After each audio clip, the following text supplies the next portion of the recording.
Hi, welcome to Adoption Now, your adoption show. I'm April Fallon. Enjoy this episode.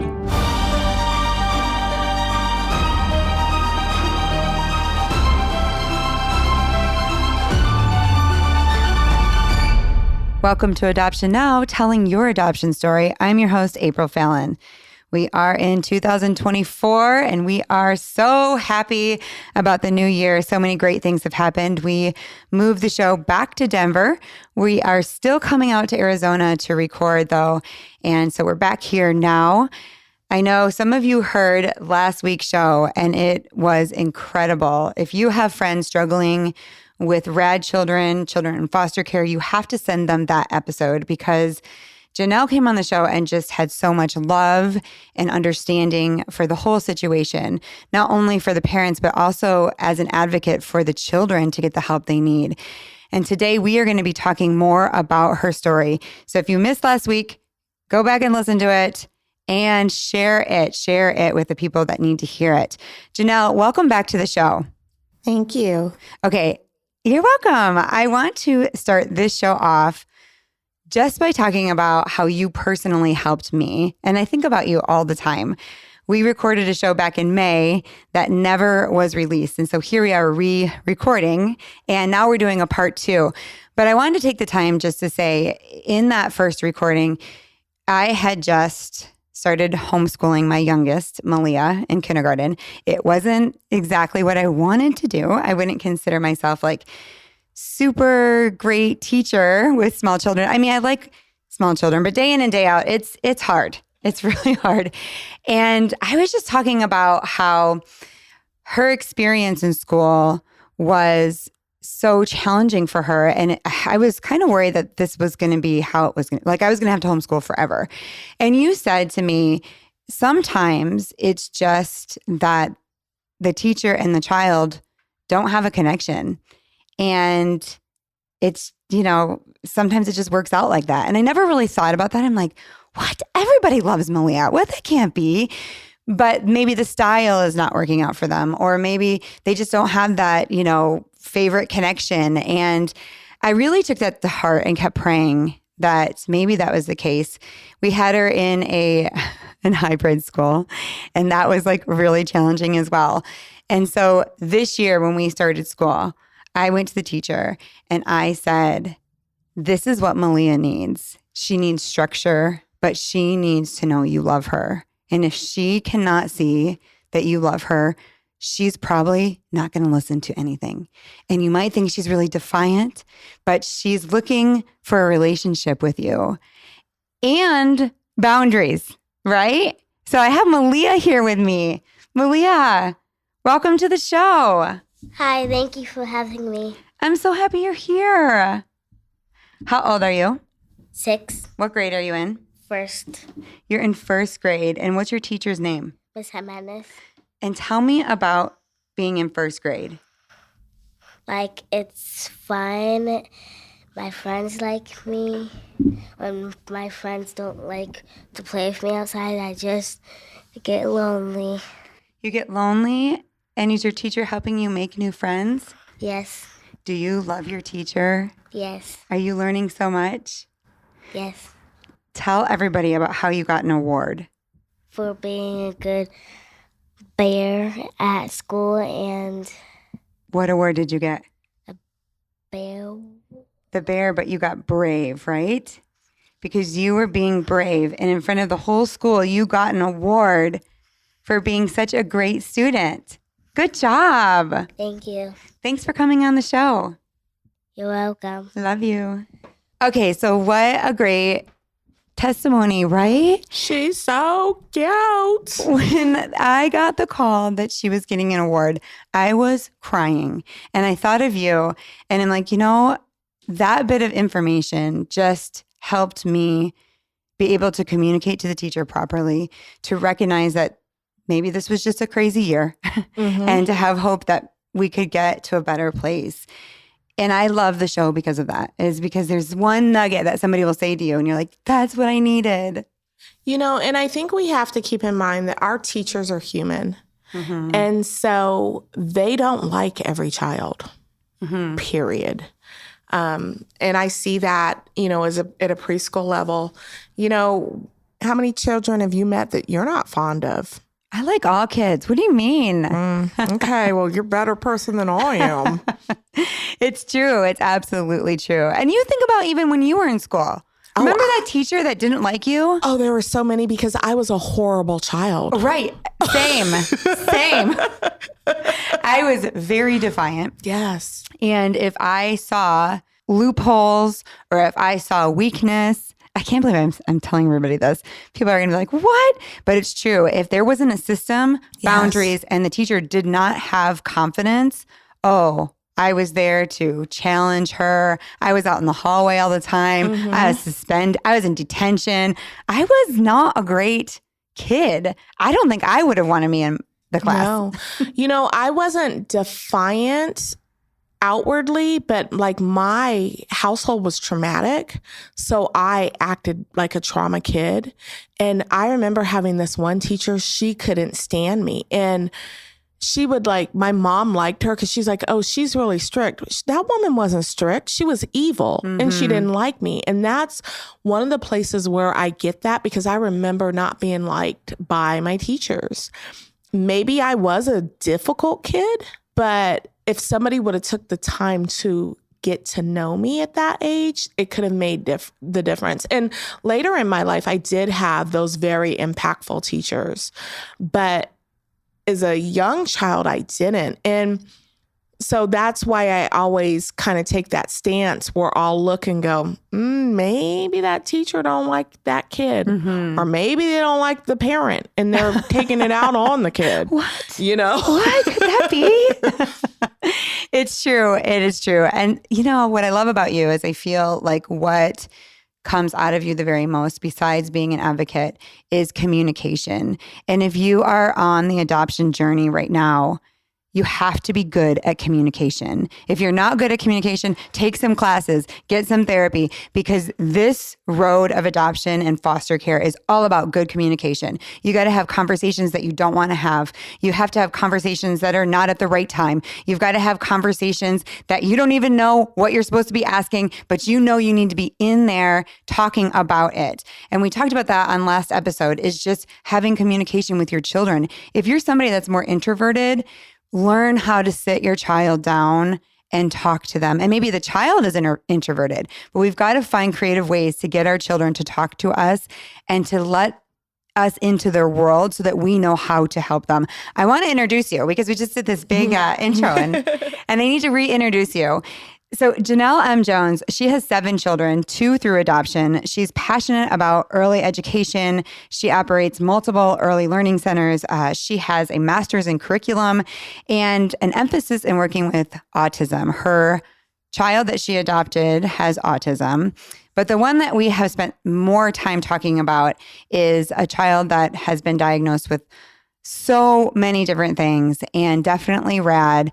And this journey has taken you into a world that you could never even imagine. And last episode, we talked about how she was very defiant. She kind of turned your house upside down. Your children suffered. Everybody kind of was in secondary trauma. And we left the show where she was going into mental institution at 10. And they weren't helping her. Let's just pick up there.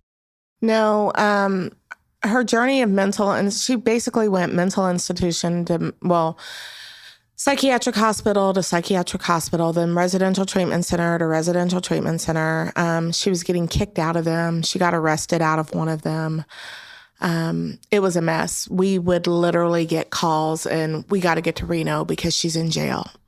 I describe all this in the book. And at one point, we brought her back to Phoenix, and one of the hospitals lied and said that she was mentally stable.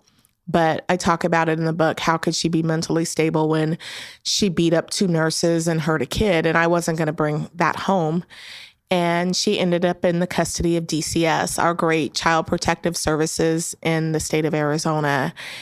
And they tried to say that I was neglectful, but I had tons of support from the community rallied around me. And when we went before the hearing, I discussed in the book, They were like, oh, you're a model parent, but your child is dangerous and you can't bring her home. So we're going to take custody of her. Temporary custody, but she's still your child, but we're keeping temporary custody of her. And I, at the time, was fighting. And I was like, how dare you take her? I've spent thousands of hours taking care of her. Like, how dare you? And don't you take her if you can't care for her in the manner in which I care for her. And long story short, we are where we're at now, and they have done nothing but hurt her. Let's talk about even the name, the title. Do you feel that adoption has caused your life to be shattered? Yes. My life and my children's lives and my daughter's life, all of us, my husband, everybody in my family, it has shattered our family and our lives. Yes. I just want to ask you what you thought of adoption and foster care before you got into it. You know, I had already adopted, and so I didn't think that it could be like this. I never went into the system thinking it would be easy. I'm not a person that really has ever experienced easy in her life, but I didn't think it would be this. So I didn't have the conception of it would have been nice if I could have got the little child and put cute little bows in her hair and put her on pretty pink dresses and we lived happily ever after. But I never thought that. I thought that I would adopt this child and give her discipline and love, and we would get her into a good school, and she was going to go to college. I mean, she was 8, so like almost done, right? She's going to be... No diapers. Yeah, she's going to be in high school soon. You know, we're going to get through this, and it won't take that long. And she's going to decide that she wants to be an engineer or a doctor, and we're going to get her through that. And then, boom, we're going to have a successful child, maybe put her on the cheer line or let her play basketball, and we're going to live happily ever after. But I did expect work. But this is a bit much. Mm-hmm. Okay, so after DCF takes custody, and you're livid, angry. Oh, I'm hot. But now they are paying for everything. Was that sort of a relief? No, because they really don't pay for nothing. So I was getting adoption subsidy. I think it was like maybe $1,000 a month, I think it was like $800 or $900 a month. I was getting adoption subsidy. Well, they took her, and I'm still paying. I'm still buying her clothes. Because they'll give her clothing allowances and other things, but most of the time, whatever group home or wherever she's at, they steal her money, and I end up having to buy it anyway. Or she needs her hair done, and then I'm dropping $200 for some braids in her hair to get it done in a timely manner. So I'm just spending more money, and I don't have the little $800 they give, let alone now she's got a juvenile dependency attorney, and they gave me a court-appointed one that was basically working for the state on my behalf. So I ended up having to get a new one that I think I pay them like $1,500 a month. Like, the bills are ridiculous. The things that I spend now that she's in the custody of DCS, it's horrendous. How old is she now? She turned 17 last month. Oh my goodness. Okay. So pick up from they take over and they put her where? So when they took over, she was at this hospital that had early discharged her. And after that, I describe in the book, she ran away. They didn't notify me. Actually, when they discharged her, the hospital discharged her without her medication, and then she ran away. And they never notified me. The first notification was my daughter calling me at some random girl's house. And I get to her and I call DCS, and it was just a mess. Did she want to come home with you? Mm-hmm. She absolutely wants to come home. Okay. Always has. And she's the type of child who, she loves me very much, and she doesn't want me to worry. So the first chance she got to get to a phone, she's like, "Mommy, I'm safe." And I'm like, "Where are you?" Like, "You're at DCS." Because nobody had called and told me she had spent the night in the park with crackheads and prostitutes. Mm-hmm. Right? And I'm like, so I'm calling DCS thinking maybe she had just ran away.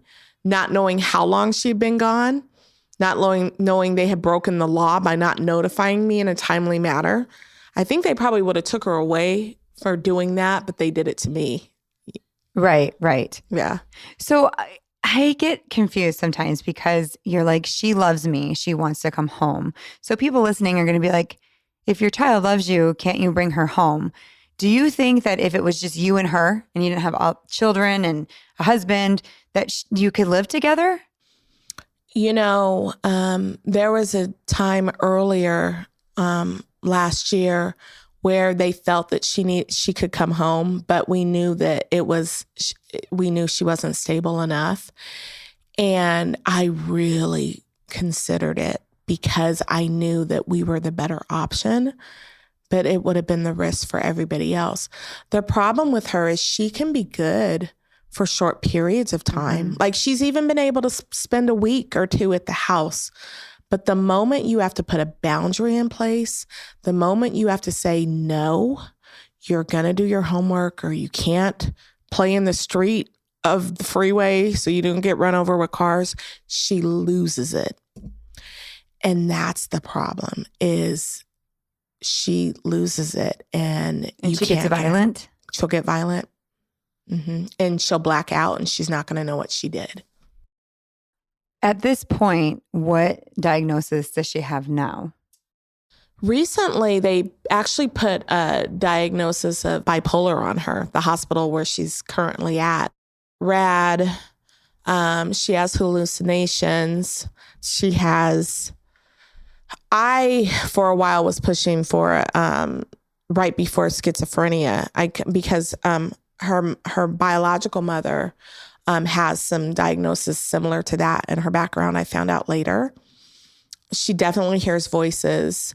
So it's more of what she is not diagnosed with than what she is. It's everything. It's ADHD. It's from the little all the way to the extreme. So is she on medication, you said? She's on 9 medications right now. And that doesn't stop her? No. She will still be violent? Yes. It will make her sleepy sometimes, and sometimes it'll work for a little while, but then there comes a point where her body kind of will adapt to it. And I don't think she knows what to do. I don't think she has the coping skills, or she knows how to fight it well enough. She'll try to fight it, but then she'll say, the voices take over and I wake up later. Okay, I have a question for you, because a lot of our listeners are Christians and, different levels of like belief systems. But I just have to ask this question. Do you feel like some of it is spiritual? Absolutely. So what do you do then? That's the balance. So if I go into the psychiatrist's office and say, this is a demon. Right. I think there's like 9 of them in there, and I'm thinking we need to have a deliverance service. They're going to be hauling me out in a straitjacket. Right. But come on. Right. I've met some of these, and I'm like, yeah, that's demonic. It feels so sad, because it's just like it can't be treated in some children. And that just breaks my heart. It's like you have all of these solutions and you've tried everything. You've sent her to what you thought was the best place, right? With professionals, and that didn't work. And you've tried medication, and you've tried therapy, and you've loved her, and you've, given her a home, and all the things. And yet she still blacks out. And you said like even her eyes glaze over. And I've seen this before. I have seen this before in rad children. It's like this other person flips. And I've heard other families say it's like it's evil. It's just dark. It's just like the brain is not functioning correctly at that moment, and they lose control. And I just have to go to God and be like, what is the answer here? I think they call it dissociation a lot of times. And I'm like, yeah, that's dark. And I see it happen. And I've even had several professionals say, she's dissociating, or, ooh, that's evil. I've had them say that there's an evil presence there. I also had one that's actually a family member. He's a doctor. And he said, you know what, that medication, he said, medication doesn't work on demons, right? Ew, right? And go figure. Praying about it is really, really important. I can feel people right now are like, what are they talking about? Like, this is trauma and this is medical. And I get that too. But if you are walking out your faith, there is an element where you're praying and asking God for the answers. And there is a demonic presence. There is an enemy that we are fighting. And so you do have to take that into consideration, praying that you meet the right people, right? That can help you if that's the case. And we don't want to get too far into that because then we'll get into like theology and that's a whole nother podcast. But I do think that really keeping that piece open and thinking about it and praying on it, even going to your pastors or even finding pastors that know a lot about deliverance and about the demonic forces that attack and want to attack all children, right? This is a topic that I'm really passionate about because these children are so vulnerable. Yeah. And I feel like that brings in the enemy so much stronger. And we're going to talk about trafficking because I am so, so passionate about this. I believe that adoption, foster care, and trafficking can go hand in hand, and we're seeing it more and more. And it's just an attack on the vulnerable, and it's disgusting, and it's sad, and it's heartbreaking. And you're right in the midst of that right now. So she goes on to go to a group home. Let's start from there. Yeah, so there's a lot. There's a lot we're missing, but we're forwarding ahead, and you can read the book and catch up if you want. Yeah, if you want to say, some of those things that take you to that place. Yeah, so she ended up getting discharged from a residential treatment center, and then now she's in fast forward through 3 group homes, and some of this isn't in the book. When she got out of her residential treatment center, she was in a wonderful group home. It was amazing. She was there for almost a year. She was doing so well and so good. They were starting to reduce the medication because we found out that all the medication she's on, like the amount she's on now, it's really harmful to her body.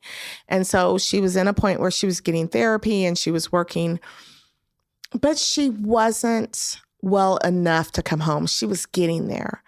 But she was still having some violent outbursts. And I just wasn't convinced that it was going to be sustainable in our busy home and with boundaries and having to go to school and all the changes that we're going to make.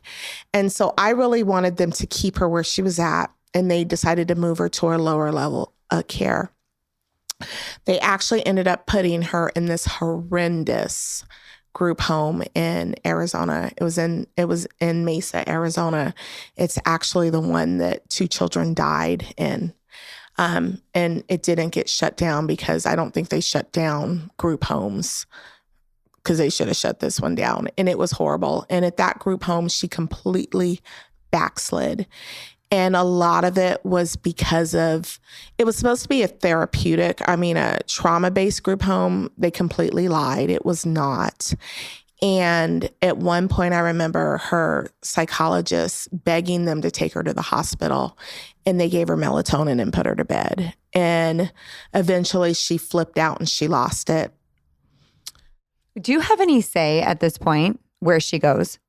No. And, probably the thing that was so difficult about that situation was I was going with my attorneys. I think I spent $6,000 that month putting emergency orders in, trying to force the judge to do stuff. But the judge, it was just a mess. It was just a complete nightmare. And by the time they got around to it, because the thing that you have to understand about these children in DCS custody, the judge is kind of their parent. So everything you have to get on the docket to have a legal proceeding to get anything done. Like, we need her to go to the psychiatric hospital the way the psychologist is suggesting. Let's have a court meeting. But it may take weeks to get on the docket, right? So by the time one day she just lost it and she started beating the crap out of the workers. And they called me. They're like, so we're rushing her to the hospital. Can you meet us there? So fast forward to, she had completely destabilized. Then like 2 group homes later, we end up in this group home. She had some hospitalizations and things. So there's a lot of things I'm not saying, but there was no roses in any of this. But she ends up at this decent group home in Mesa. It appears to be decent. My husband lives near Mesa, and all the stuff I've said in a legislature meeting, so I feel free to be able to talk about it because I've discussed it in a public forum in front of our representatives. It's like on the docket in December in a special hearing. But I get a call. I was actually going on tour for my book in Memphis, and I get a call and they said that she had been missing for 48 hours. And I'm like, what? And they were like, yeah, she ran away on Saturday. The law states you will notify parents within 24 hours. And it's a new law that just passed in June. Not only had she been missing, they hadn't notified the National Missing and Exploited Children website, no media packets, nothing had been done. Why? Because this is what they do. They don't abide by the law for our missing children. Do you think it's because they felt she ran away instead of gotten like kidnapped? I think so there's a different urgency? Maybe, but would they have even known if it was kidnapped? And they don't have advocates. And people don't care what happens to them. This is a group, these are children that nobody pays attention to. Mm-hmm. As a matter of fact, on our DCS website in Arizona, what I found out very recently was we have a missing children's number. So let's say it's 40 children are missing this month. Well, let's say next month it's 20. Chances are 3 were found, but what happened to the other 17 was they had an 18th birthday and they just take them off the list at 18. It's just so heartbreaking. Yeah. You know, so she runs away, or you do think she runs away? I was told, so I'm told by her caseworker, who I actually have a good relationship with. I think when I wrote about her in Shattered, I didn't like her, but I actually have come very fond of her now. And because I believe Did she read that book? Was she like, I don't know, but I don't. What you wrote about me. I'm kind of a straight shooter, so I'm like, it is what it is. I didn't like you at first, and she knew I had every right to, but she's kind of proven herself a little bit, and I think she's learned a lot. I think when we got her, she was a newbie out of college, and my child has broken her in. So, but she's fond of her. And I think she's also fond because she knows we advocate for her. And I think there's been so many things in our family where a lot of people have looked at it and been like, this is really unfair to you guys. Like, you guys are a really good family and this is wrong. Mm-hmm. And by Tuesday, I started to kind of lose it. I started to come unraveled because she would have called me. The last time she came up missing, she called me, right? As soon as she got to a phone. Why hasn't she called me? So I was with my team, and my publicist starts doing missing persons posters. We start doing a social media campaign, the whole 9.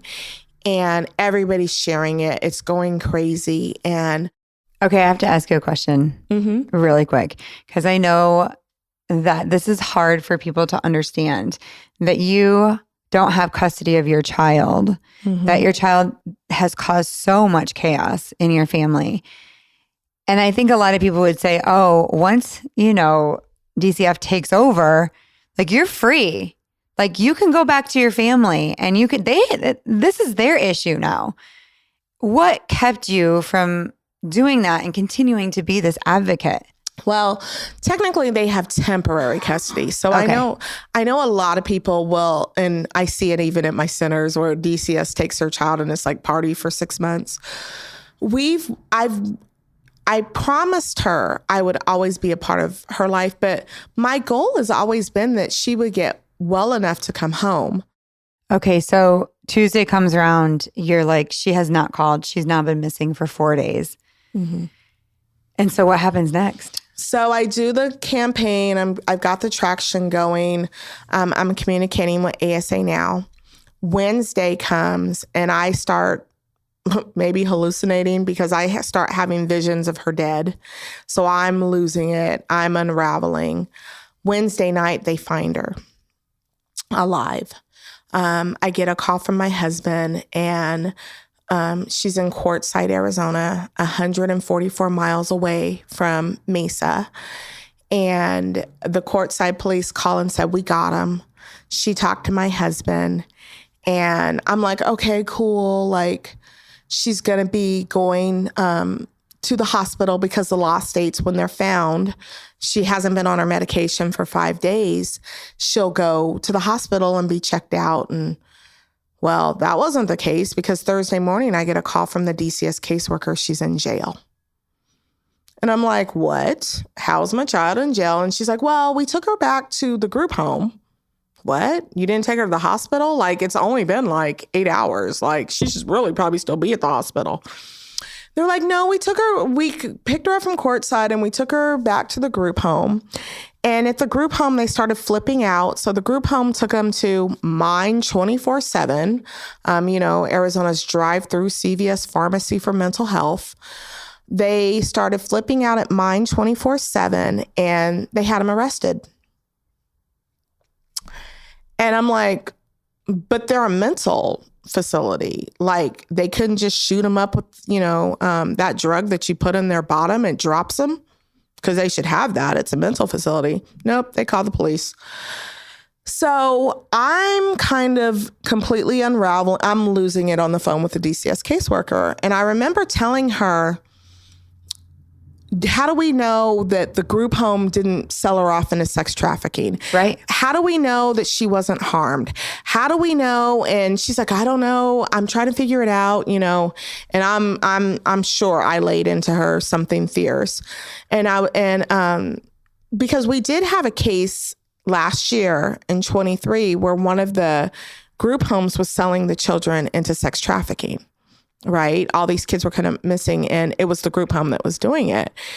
And I get off the phone with her and I call the group home, and I'm nice. Somehow I managed to be nice. And I'm like, can we please, please, please take her to the hospital? Like, I just feel in my gut something's wrong.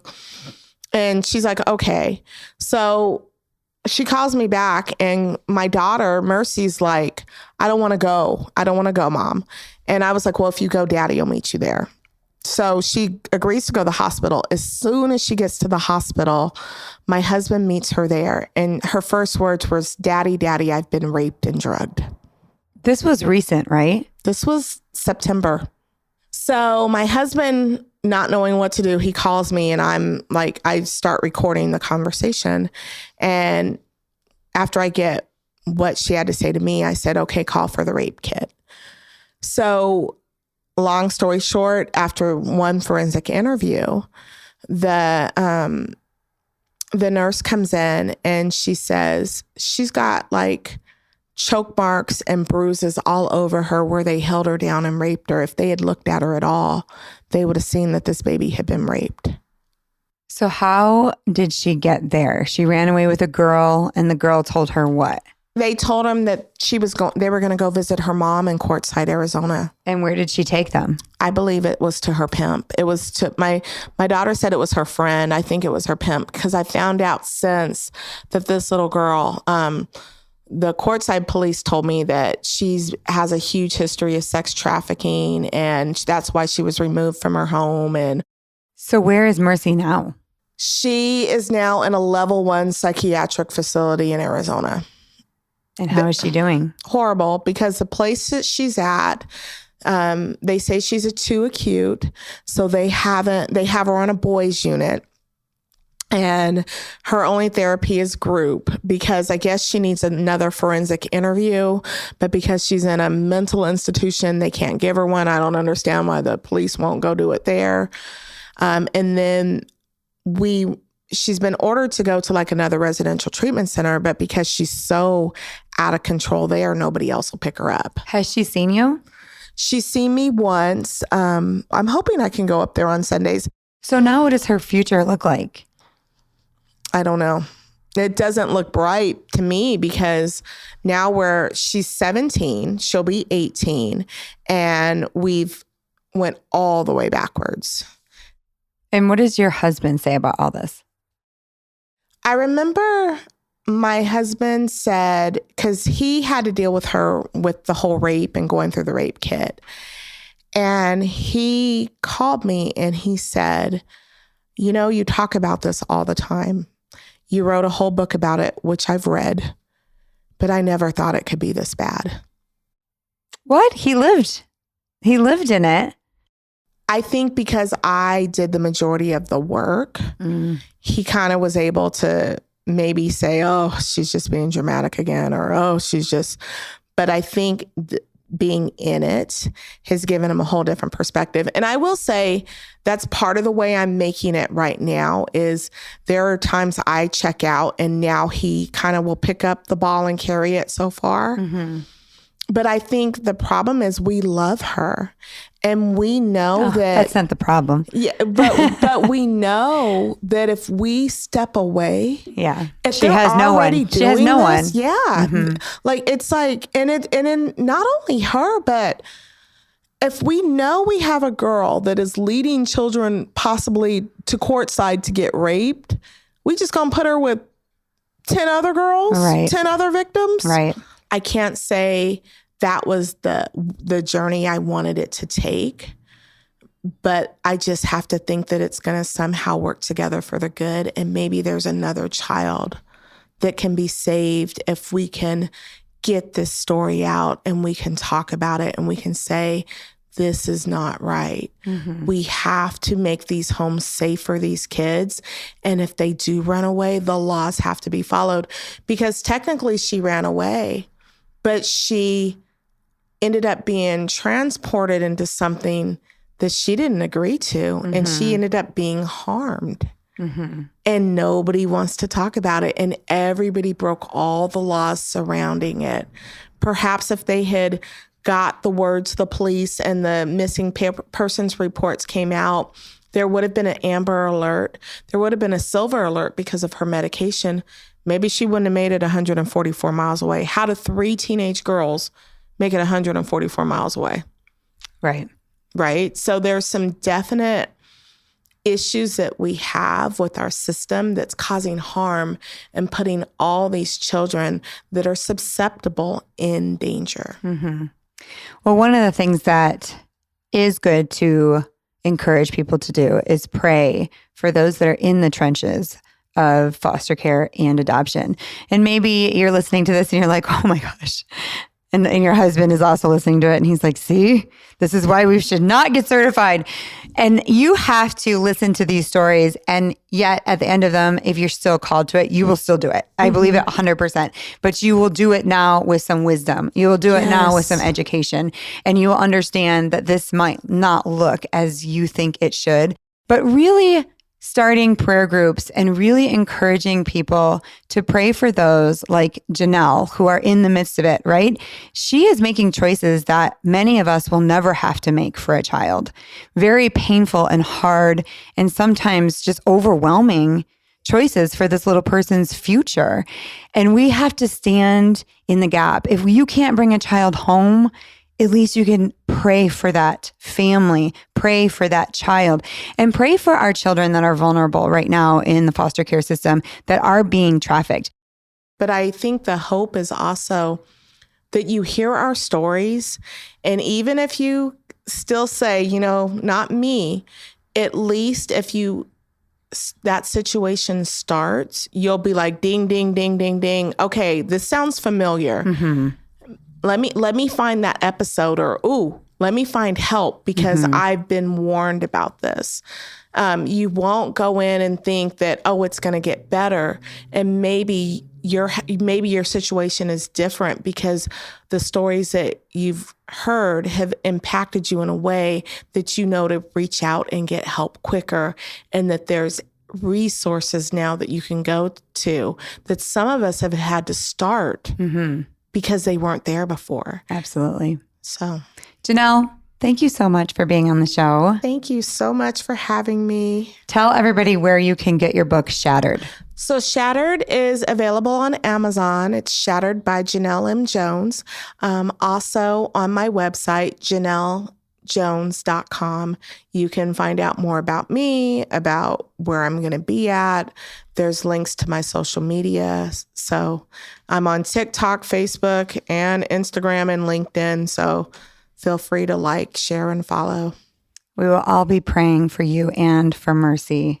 Thank you so much. Thank you for listening. Don't forget to check out our website, adoptionnowpodcast.com, and follow us on social media.